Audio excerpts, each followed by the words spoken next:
काय करू बोलायला लागतो. जितेंद्र कुठे अधिवेशन सादर केलं दादांनी, याकडे नेमकं कसं पाहता? मी अर्थसंकल्पाच्या अधिवेशनाला सभागृहात जाण्यापूर्वी आज सकाळी आपल्याशी बोललो आणि काल तर पत्रकार परिषद घेऊन बोललेलो आहे. एकूणच गेल्या लोकसभा निवडणुकांमध्ये गेले 10 वर्ष भारतीय जनता पक्षाच्या आश्वासनांना आणि थापांना कंटाळून चिडलेल्या महाराष्ट्राने जो काही त्यांना दणका दिला, त्या दणक्याने आता यांचे डोळे थोडेसे किलकिले झाल्यासारखे वाटतायत. तरी देखील जनता यांच्या थापांवरती विश्वास ठेवेल असं मला काय वाटत नाही. महाराष्ट्रातली जनता ही सुजाण आहे, सज्ञान आहे आणि स्वाभिमानी आहे. किती यांनी फसवण्याचा प्रयत्न केला तरी देखील महाराष्ट्र ओरबाडून गुजरातला नेण्याचं जे काही षडयंत्र हे आता उघड झालेलं आहे, ज्याबद्दल मी सभागृहात जाण्यापूर्वी आपल्याशी बोललो की आता महाराष्ट्र हा गुजरातच्या पाठी गेलेला आहे. यांचा प्रयत्न हाच आहे की काहीतरी धूळफेक करायची, जनतेला फसवायचं, रेटून खोटं बोलायचं आणि पुन्हा सरकार आणून महाराष्ट्र लुबाडायला सुरुवात करायची. अनेकदा आपल्याला कल्पना असेल की निवडणूक आल्यानंतर अशा काही घोषणा केल्या जातात. आजचा हा अर्थसंकल्प म्हणजे आश्वासनांची अतिवृष्टी होती, त्याच्यामध्ये थापांचा महापूर आहे आणि सगळ्याच घटकाला आपल्यासोबत जोडून नेण्याचा हा एक खोटा प्रयत्न, ज्याला देवेंद्रजींच्या भाषेत खोटं नरेटिव्ह असंच या अर्थसंकल्पाचं एक वर्णन करावं लागेल. अर्थसंकल्पामध्ये आर्थिक तरतूद कशी करणार याचा कुठेही तसा उल्लेख नाहीये. माझी तर मागणी आहे किंवा आमच्या महाविकास आघाडीची मागणी अशी आहे की आजपर्यंत त्यांनी ज्या काही घोषणा केल्या गेल्या 2 वर्षात, त्यापैकी खरोखर किती अंमलात आल्या याच्याबद्दल एक तज्ज्ञांची कमिटी नेमून निवडणुकीपूर्वी श्वेतपत्रिका जाहीर करावी. अनेक योजना अशा आहेत की ज्या घोषित झाल्या परंतु प्रत्यक्षात आलेल्या नाहीयेत. या अर्थसंकल्पाचं वैशिष्ट्य म्हणजे महिलांना जरा थोडासा एक मतदानात आपल्या बाजूला करून घेण्याचा एक प्रयत्न, केविलवाणा प्रयत्न केलेला दिसतोय. मी आधीच म्हटलं होतं की महिलांसाठी लाडकी लेक किंवा लाडकी बहीण ही योजना आणत असेल तर जरूर आणा, आम्ही स्वागत करतो. पण मुलगा आणि मुलगी असा भेदभाव करू नका. मुलींसाठी काही आणत असाल तर मुलांसाठीही आणा. त्याच्याबद्दल कुठे तशी काही वाच्यता नाही आहे.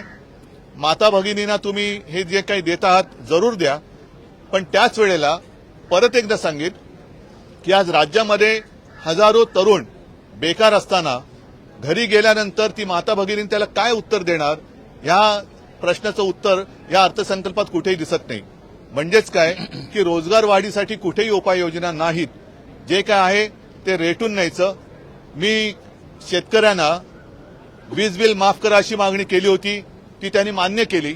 पण शेतकऱ्यांना कर्जमुक्त करा ही मागणी त्यांनी काही मान्य केलेली नाही.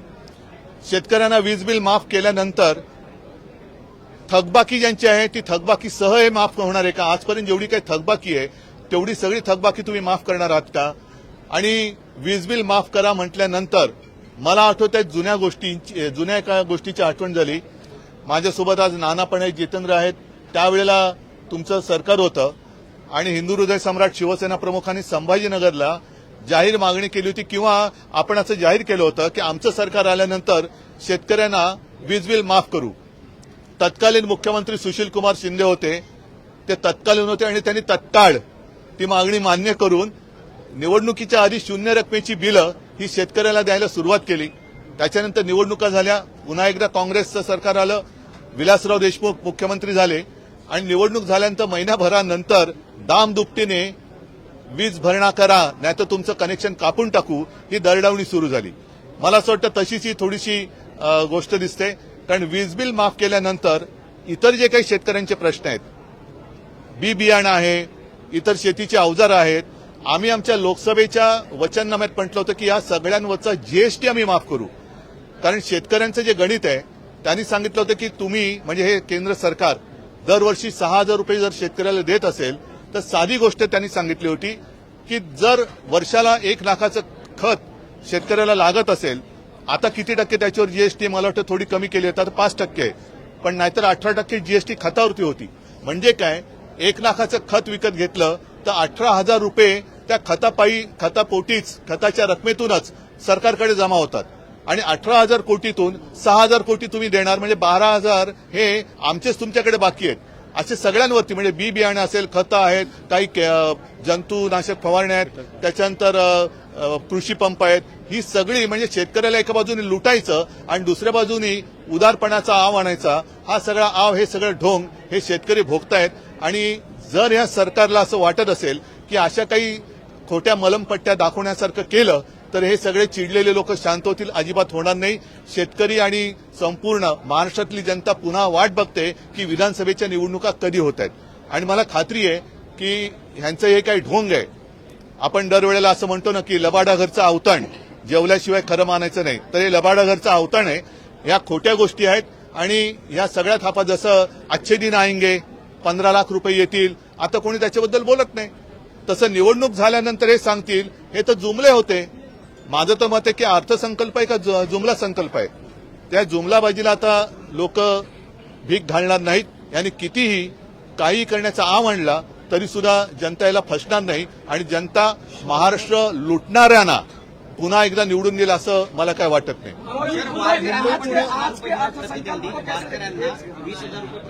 हो, त्यांनी वारकऱ्यांची, मी म्हणेन वारकऱ्यांचा अपमान आहे.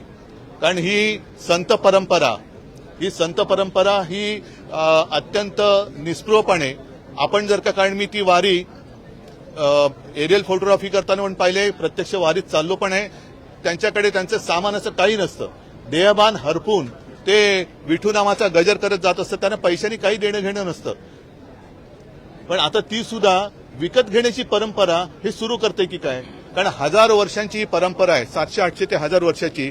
आजपर्यंत त्यांना कुठेही तशी काही कोणी गरज लागली, कारण त्यांचं सगळं काय असतं तो विठुराय आहे. म्हणजे अनेक वारकरी हजारो लाखोच्या संख्येने तिकडे जातात. मंदिरात त्यांना प्रवेश मिळत पण नाही, कारण एवढी गर्दी असते की मंदिराजवळ पण ते जाऊ शकत नाही. पण त्या मंदिराचा कळस बघून त्याच्यात ते आयुष्य सार्थकी लागलं असं मानतात. त्यांना तुम्ही पैशाचा लोभ दाखवू शकत नाही. एक गोष्ट अशी आहे, मला वाटतं ते आणखीन कुठलं ते अल्पसंख्याकांचं मौलाना आझाद, त्याची तरतूद वाढवली. म्हणजे या सरकारने आता हिंदुत्व सोडलं का? या सरकारने हिंदुत्व का सोडलं? निवडणुका तोंडावर आल्या म्हणून या सरकारने हिंदुत्व सोडलंय का? त्याची तरतूद त्यांनी वाढवली, मग यांनी सुद्धा हिंदुत्व सोडले.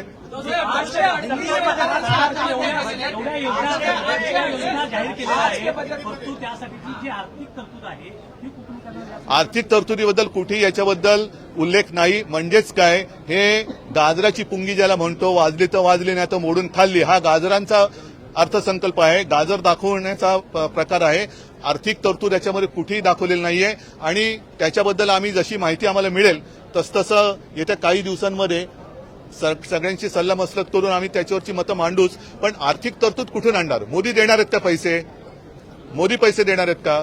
जर देश, माझं राज्य कर्जबाजारी होत असेल, त्याच्यामध्ये रोजगाराची नवीन संधी उपलब्ध होत नसेल, तर मोफत तुम्ही शिक्षण द्या, मोफत घरामध्ये पैसे द्या, पण करता करविता ज्याला म्हणतो, करतेपणा, हा महाराष्ट्राच्या रगारगात आहे.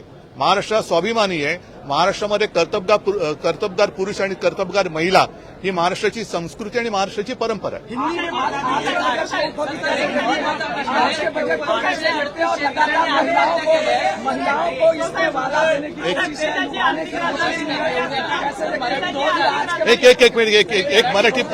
एक मराठी पूर्ण करतो. देशाची आर्थिक राजधानी मुंबई असताना महाराष्ट्र राज्य दरडोई उत्पन्नात 6व्या क्रमांकावर गेलेला आहे. अरे थांब ना, हा प्रश्न विचारतो ना, जरा थांब ना. देशाची आर्थिक राजधानी मुंबई असताना महाराष्ट्र राज्य दरडोई उत्पन्नामध्ये 6व्या क्रमांकावर गेला आहे. कशा बघता राज्यामध्ये? नाही, हे सगळं बघताना फार यातना होत आहेत, फार वेदना होते. आम्ही त्याच्याबद्दल नक्कीच सरकारला जाब विचारू. पण मी आज उघड, जसं मी जनतेचं न्यायालय म्हणतो तसं महाराष्ट्रातल्या जनतेला आवाहन करतोय की आपल्या डोळ्यात देखत महाराष्ट्र ओरबाडला जातोय, महाराष्ट्र लुटला जातोय.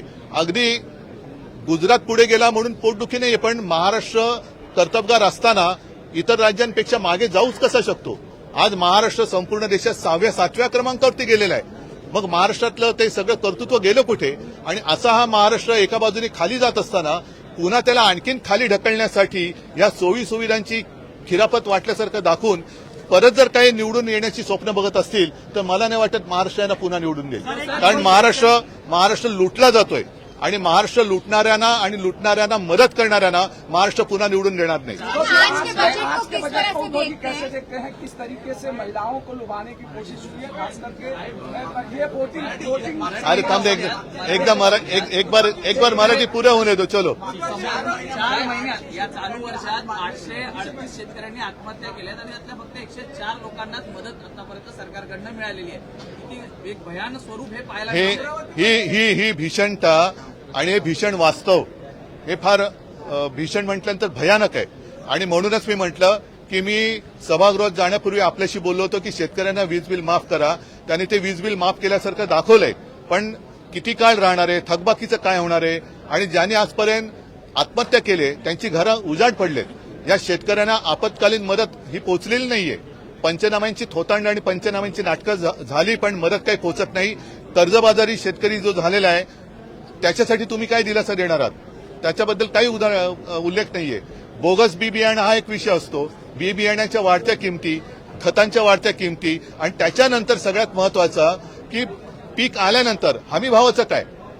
जर माल पडून राहणार असेल, मगाशीच कोणीतरी म्हटलं की दूध उत्पादक शेतकऱ्यांनी आज आंदोलन केलं. काल तर मला माहिती मिळाली की दुधाची भुकटी सुद्धा आता आयात केली जाते. इन्कम त्याच्यावरती ड्युटी कमी किंवा माफ करून सूर्यफुलाचं तेल आयात केलं जाते.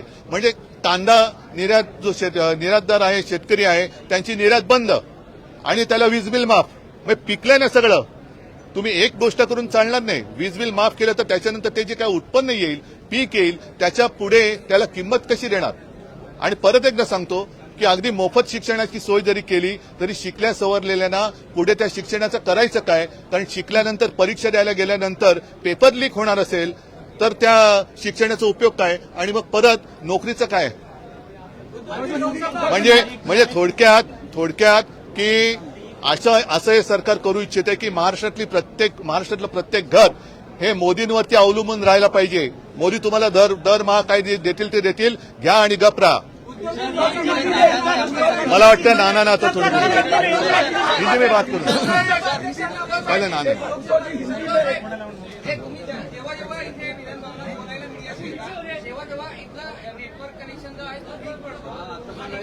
मग आत्ताचं गेलेलं फुकट गेलं, आता बोलेलं फुकट गेले का? ठीक आहे, आमचं नेटवर्क महाराष्ट्रामधलं पक्का आहे. त्या नेटवर्कनी या महायुती सरकारला लोकसभेत हिसका दाखवलेला आहे. आणखीन आता एकच हिसका असं देऊ की हे सरकार गचका खाल्ल्याशिवाय राहणार नाही. एक मिनिट, पहला भी नाना जी है मेरे साथ, उनको कल की जैसी आपने मेरी तस्वीर दिखाई, आपकी भी दिखाओ, आज की भी दिखाओ.